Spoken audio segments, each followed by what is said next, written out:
శివాలయము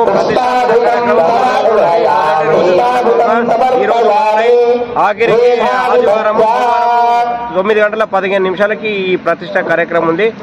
కావున భక్తులు పెద్ద ఎత్తున వచ్చి ఆ శివుని పాత్రకు కృప పొందాలని భక్తులకు విజ్ఞప్తి చేస్తారు. ఈ పంచముఖ శివాలయం ఏంటంటే తెలంగాణలో ఈ ఆలయం ఏంటంటే డిఫరెంట్ స్టైల్లో కట్టి ఇది తెలంగాణకి చాలా పేరు తెచ్చే విధంగా అందరికీ ఎక్కడ లేని విధంగా దీన్ని చూస్తున్నాం. ఇది ఏంటంటే దీని ప్రత్యేకత ఏంటంటే దీనికి 5 ముఖాలు ఉన్నాయి. మామూలుగా వినాయకుడికి 5 ముఖాలు ఉన్నాయి, చాలా చోట్ల ఉంటాయి, కానీ శివునికి 5 ముఖాలు ఎక్కడ లేదు.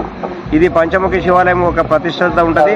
దీనిని ప్రతి సోమవారం అభిషేకం చేయడం జరుగుతుంది భక్తులకి. రేపు సోమవారం రోజు శివునికి ప్రియమైన రోజు కాబట్టి ఆ రోజే ప్రతిష్టాపన. ఈ భక్తులకి ఈ 2-3 రోజులు భోజనాలు అంటే అన్నదాన కార్యక్రమం కానీ అన్ని ఏర్పాట్లు సకల సౌకర్యాలు చేశాము.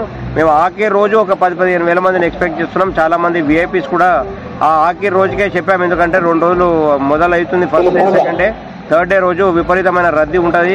కాబట్టి భక్తులు కొంచెం సమయం పాటించి కొంచెం జాగ్రత్తలు తీసుకొని ఈ కార్యక్రమాన్ని దిగ్విజయం చేయాల్సిందే. మనం ఈరోజు 10:30కు గణపతి పూజ జరిగింది. ఆలయ కమిటీ అధ్యక్షులు శైలజ గారి ఆధ్వర్యంలో ఈ కార్యక్రమం మొదలైంది. ఇది 3 రోజుల పాటు ఈ ఆలయానికి సుమారుగా 45 లక్షల వరకు ఖర్చు పెట్టడం జరిగింది. ఇదేంటంటే మాకు సాయిబాబా ఆలయంకి విపరీతమైన రద్దీ ఇప్పటికే ఉన్నది. దీంతో ఇంకా మంచి పేరు వస్తాను అనుకుంటున్నాం. భక్తులకు అందరికి కూడా చాలా మంచి జరుగుతుంది. ఇక్కడికి వచ్చి ప్రశాంతంగా ఉండి ఈ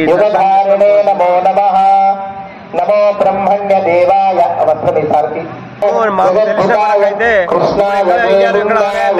భారీ ఎత్తున ఏదో చిన్న విగ్రహాలు పెట్టడం వేరు, కానీ ఒకటి మలేషియాలో ఒకటి ఉంది అని తెలిసింది మాకు.